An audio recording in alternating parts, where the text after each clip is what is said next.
SV news కి స్వాగతం. గత కొన్నాళ్లుగా రాష్ట్ర సివిల్ సప్లై కార్పొరేషన్ లో రాష్ట్ర స్థాయిలో జరుగుతున్న అవినీతిపై హైకోర్టు సిట్టింగ్ జడ్జి చేత విచారణ జరిపించాలి.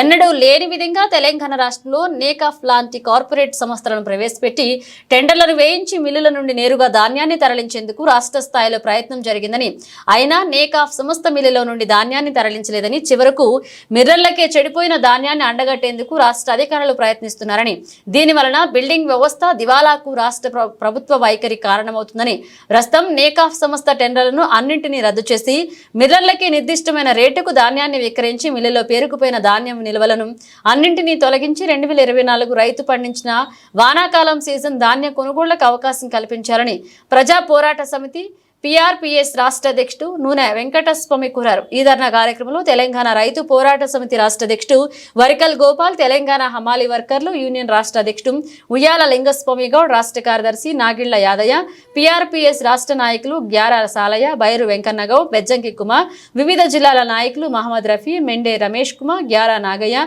మాచర్ల తిరుమలేష్, గ్యారా నాగరాజు, మామిడి భిక్షం, వెల్మకంటి శంకర్ పాల్గొన్నారు. ధాన్య కొనుగోళ్లు రవాణా విషయంలో దివాలా కోరు విధానాలను అవలంబిస్తున్నారనేటటువంటి విషయాన్ని కమిషనర్ గారికి చెప్పడానికి వచ్చినాం. నెకాఫ్ లాంటి కార్పొరేట్ సంస్థల్ని టెండర్కి అవకాశం ఇవ్వడం వల్ల ఈ వ్యవస్థను కార్పొరేట్ సంస్థల చేతుల్లోకి తీసుకుపోవడం దుర్మార్గం అనేటటువంటి విషయాన్ని మేము తెలియజేయదలుచుకున్నాం.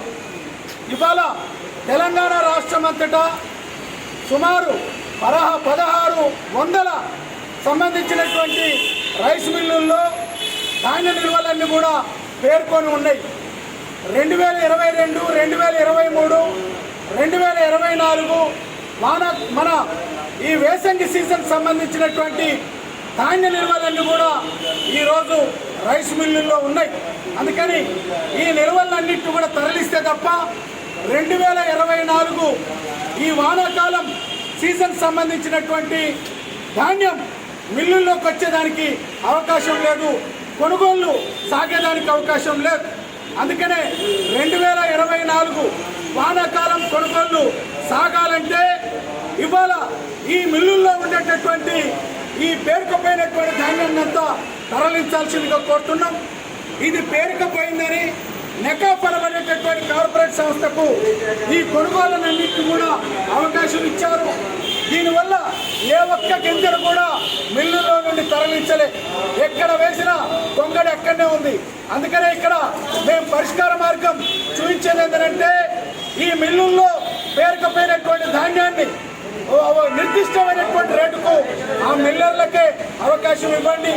ఆ మిల్లర్లకు అవకాశం ఇవ్వడం వల్ల ఈ మిల్లులన్నీ కూడా ఖాళీ అయితే సజావుగా 2024 వానాకాలం సీజన్ సంబంధించినటువంటి ఇవన్నీ కూడా కొనుగోళ్ళన్నీ కూడా సాధ్యమవుతాయని మేము రాష్ట్ర ప్రభుత్వానికి తెలియజేయదలుచుకున్నాం. అట్లాగే మీరు మిల్లింగ్ వ్యవస్థను కాపాడండి. ఒక రైస్ మిల్ ఉండడం వల్ల 100 కుటుంబాల దాకా సేఫ్టీ అయ్యేదానికి అవకాశం ఉంది. ఇవాళ ఈ దివాలా కోరు విధానాల వల్ల కార్పొరేట్ సంస్థల ఇన్వాల్వ్మెంట్, అదే రకంగా ఆకు కందని పోకకు పొందినటువంటి పద్ధతుల్లో ఈ కార్పొరేట్ సంస్థలు వ్యవహరించడం వల్ల ఇబ్బంది కలుగుతున్నటువంటి పరిస్థితి ఉంది. ఇవాళ PSCS, IKP కేంద్రాలకు సంబంధించినటువంటి ఈ గోనె సంచులకు సంబంధించినటువంటి రేటును అందులో కట్ చేస్తున్నారు. ఈ గోనె సంచుల్ని మిల్లుల్లోకి ఇస్తున్నామని వాళ్లకు ఈ మిల్లింగ్ సంబంధించినటువంటి ఛార్జీ ఇస్తున్నటువంటి పరిస్థితి లేదు. కుడి అడవల దోపిడీ కార్పొరేట్ సంస్థ మన కార్పొరేషన్ సివిల్ సప్లై కార్పొరేషన్ చేస్తున్నటువంటి పరిస్థితి ఉంది. అందుకనే మేము తెలియజేస్తున్నాం, ఈ PSCS ఈ మన ఈ IKP కేంద్రాలకు ఇచ్చేటటువంటి బోనస్ సంచులను మీరు వాళ్ళకు సంబంధించిన దాంట్లో కట్ చేయొద్దు. వాళ్ళకు ఉండే డబ్బులు వాళ్ళకే ఉండాలి. అట్లాగే మిల్లులకు మిల్లింగ్ డబ్బులు ఇస్తున్నటువంటి పరిస్థితి లేదు. వీటన్నింటి మీద రాష్ట్ర ప్రభుత్వం సిట్టింగ్ జడ్జి చేత విచారణ చేయించాలి. అనేక రకాల కుంభకోణాలకు మన సివిల్ సప్లై ఈ కార్పొరేషన్ కేంద్రంగా ఉన్నది.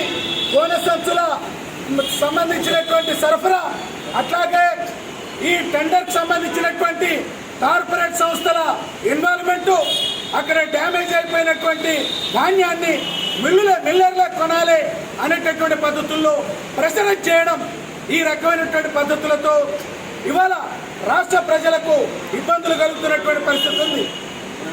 ఈ మిల్లుల్లో ధాన్యం అంతా పేరుకపోవడం వల్ల కొత్త ధాన్యం వచ్చేదానికి అవకాశం లేదు. అందుకనే మేము ప్రజల పక్షాన, హమాలీల పక్షాన, రైతాంగం పక్షాన తెలంగాణ ప్రభుత్వానికి, ఇటు మన సివిల్ సప్లై కార్పొరేషన్కి తెలియజేయదలుచుకున్నాం. మొత్తం సంస్థ పేరుకపోయినటువంటి నిల్వలన్నింటినీ కూడా తరలించండి. నెకాఫ్ లాంటి కార్పొరేట్ సంస్థకు టెండరు అవకాశం ఇవ్వకండి. అక్కడ ఉన్నటువంటి ధాన్య నిల్వల్ని నిర్దిష్టమైనటువంటి రేటుకు మిల్లర్లకే ఇచ్చేదానికి అవకాశం ఇవ్వండి. గత 8 సంవత్సరాలుగా మిల్లింగ్కి ఇవ్వనటువంటి ఆ బకాయిలన్నింటినీ కూడా ఇచ్చేయండి. ఐకేపీ పిఎస్సిఎస్ కేంద్రాలకు, అక్కడ ఉండేటటువంటి పాలక వర్గాలకు ఈ గోన సంచులు ఇచ్చినమైనటువంటి దాంతో వాళ్ళకి ఇచ్చేటటువంటి బెనిఫిట్లలో కత్తెర పెట్టకండి. వాళ్ళకి గత 3 సంవత్సరాలుగా ఇవ్వాల్సినటువంటి బెనిఫిట్ సొమ్మునంతా కూడా మీరు రిలీజ్ చేయండి. ఈ అంశాల పైన మేము ఇక్కడ రాష్ట్ర సివిల్ సప్లై కమిషనర్కు ఈ రిప్రజెంటేషన్ ఇవ్వడానికి వచ్చినాం. అందుకని ఈ రిప్రజెంటేషన్ ఇవ్వడానికి మాకు అవకాశం ఇవ్వాలి. తెలంగాణ రాష్ట్రం అంతటా రైతులు, హమాలీల యొక్క ప్రయోజనం కోసం ఈ సంస్థ ఆలోచన చేయాల్సిందిగా మేము కోరుతున్నాం.